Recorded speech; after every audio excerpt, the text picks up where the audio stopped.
സങ്കീർത്തനം 68. സംഗീത പ്രമാണിക്ക് ദാവീദിൻ്റെ ഒരു സങ്കീർത്തനം, ഒരു ഗീതം. ദൈവം എഴുന്നേൽക്കുന്നു, അവൻ്റെ ശത്രുക്കൾ ചിതറിപ്പോകുന്നു. അവനെ പകയ്ക്കുന്നവരും അവൻ്റെ മുമ്പിൽ നിന്ന് ഓടിപ്പോകുന്നു. പുക പതറിപ്പോകുന്നത് പോലെ നീ അവരെ പതറിക്കുന്നു. തീയിങ്കൽ മെഴുക് ഉരുകുന്നത് പോലെ ദുഷ്ടന്മാർ ദൈവസന്നിധിയിൽ നശിക്കുന്നു. എങ്കിലും നീതിമാന്മാർ സന്തോഷിച്ച് ദൈവസന്നിധിയിൽ ഉല്ലസിക്കും. അതേ, അവർ സന്തോഷത്തോടെ ആനന്ദിക്കും. ദൈവത്തിന് പാടുവീൻ, അവൻ്റെ നാമത്തിന് സ്തുതി പാടുവീൻ. മരുഭൂമിയിൽ കൂടി വാഹനമേറി വരുന്നവന് വഴി നിരത്തുവീൻ. യാഹ് എന്നാകുന്നു അവൻ്റെ നാമം, അവൻ്റെ മുമ്പിൽ ഉല്ലസിപ്പീൻ. ദൈവം തൻ്റെ വിശുദ്ധ നിവാസത്തിൽ അനാഥന്മാർക്ക് പിതാവും വിധവമാർക്ക് ന്യായപാലകനും ആകുന്നു. ദൈവം ഏകാകികളെ കുടുംബത്തിൽ വസിക്കുമാറാക്കുന്നു. അവൻ ബദ്ധന്മാരെ വിടുവിച്ച് സൗഭാഗ്യത്തിലാക്കുന്നു. എന്നാൽ മത്സരികൾ വരണ്ട ദേശത്ത് പാർക്കും. ദൈവമേ, നീ നിന്റെ ജനത്തിന് മുമ്പായി പുറപ്പെട്ടു. മരുഭൂമിയിൽ നട കൊണ്ടപ്പോൾ ഭൂമി കുലുങ്ങി, ആകാശം ദൈവസന്നിധിയിൽ പൊഴിഞ്ഞു. ഈ സീനായി ഇസ്രായേലിൻ്റെ ദൈവമായ ദൈവത്തിൻ്റെ മുൻപിൽ കുലുങ്ങിപ്പോയി. ദൈവമേ, നീ ധാരാളം മഴ പെയ്ച്ചു. ക്ഷീണിച്ചിരുന്ന നിന്റെ അവകാശത്തെ തണുപ്പിച്ചു. നിന്റെ കൂട്ടം അതിൽ പാർത്തു. ദൈവമേ, നിന്റെ ദയയാൽ നീ അത് എളിയവർക്ക് വേണ്ടി ഒരുക്കി വെച്ചു. കർത്താവ് ആജ്ഞ കൊടുക്കുന്നു. സുവാർത്താ ദൂതികൾ വലിയൊരു ഗണം ആകുന്നു. സൈന്യങ്ങളുടെ രാജാക്കന്മാർ ഓടുന്നു. വീട്ടിൽ പാർക്കുന്നവൾ കവർച്ച പങ്കിടുന്നു. നിങ്ങൾ തൊഴുത്തുകളുടെ ഇടയിൽ കിടക്കുമ്പോൾ പ്രാവിൻ്റെ ചിറക് വെള്ളി കൊണ്ടും അതിൻ്റെ തൂവലുകൾ പൈൻ പൊന്നു കൊണ്ടും പൊതിഞ്ഞിരിക്കുന്നത് പോലെയാകുന്നു. സർവശക്തൻ അവിടെ രാജാക്കന്മാരെ ചിതറിച്ചപ്പോൾ സ്ലോമോനിൽ ഹിമം പെയ്യുകയായിരുന്നു. ബാശാൻ പർവ്വതം ദൈവത്തിൻ്റെ പർവ്വതമാകുന്നു. ബാശാൻ പർവ്വതം കൊടുമുടികൾ ഏറിയ പർവ്വതമാകുന്നു.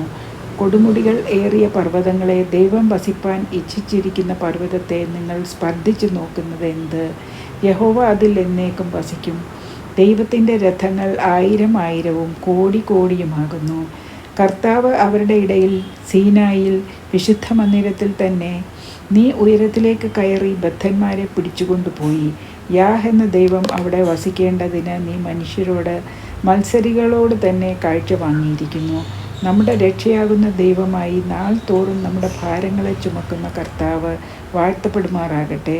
ദൈവം നമുക്ക് ഉദ്ധാരണങ്ങളുടെ ദൈവമാകുന്നു. മരണത്തിൽ നിന്നുള്ള നീക്കുപോക്കുകൾ കർത്താവായ യഹോവയ്ക്കുള്ളത് തന്നെ. അതേ, ദൈവം തൻ്റെ ശത്രുക്കളുടെ തലയും തൻ്റെ അകൃത്യത്തിൽ നടക്കുന്നവൻ്റെ രോമമുള്ള നെറുകയും തകർത്ത് കളയും. നീ നിൻ്റെ ശത്രുക്കളുടെ രക്തത്തിൽ കാൽ മുക്കേണ്ടതിനും അവരുടെ മാംസത്തിൽ നിൻ്റെ നായ്ക്കളുടെ നാവിന് ഓഹരി കിട്ടേണ്ടതിനും ഞാൻ അവരെ ബാശാനിൽ നിന്ന് മടക്കി വരുത്തും. സമുദ്രത്തിൻ്റെ ആഴങ്ങളിൽ നിന്ന് അവരെ മടക്കി വരുത്തും. ദൈവമേ, അവർ നിൻ്റെ എഴുന്നള്ളത്ത് കണ്ട് എൻ്റെ ദൈവവും രാജാവും ആയവൻ്റെ വിശുദ്ധ മന്ദിരത്തിലേക്കുള്ള എഴുന്നള്ളത്ത് തന്നെ. സംഗീതക്കാർ മുമ്പിൽ നടന്നു, വീണക്കാർ പിമ്പിൽ നടന്നു. തപ്പുകൊട്ടുന്ന കന്യകമാർ ഇരുപുറവും നടന്നു. ഇസ്രായേലിൻ്റെ ഉറവിൽ നിന്നുള്ളവരെ, സഭായോഗങ്ങളിൽ നിങ്ങൾ കർത്താവായ ദൈവത്തെ വാഴ്ത്തുവിൻ. അവിടെ അവരുടെ നായകനായ ചെറിയ ബെന്യാമീനും യഹൂദാ പ്രഭുക്കന്മാരും അവരുടെ സംഘവും, സെബൂലൂൻ പ്രഭുക്കന്മാരും നഫ്താലി പ്രഭുക്കന്മാരുമുണ്ട്. നിന്റെ ദൈവം നിനക്ക് ബലം കൽപ്പിച്ചിരിക്കുന്നു. ദൈവമേ, നീ ഞങ്ങൾക്ക് വേണ്ടി പ്രവർത്തിച്ചത് സ്ഥിരപ്പെടുത്തണമേ. യെരുശലേമിലുള്ള നിന്റെ മന്ദിരം നിമിത്തം രാജാക്കന്മാർ നിനക്ക് കാഴ്ച കൊണ്ടുവരും.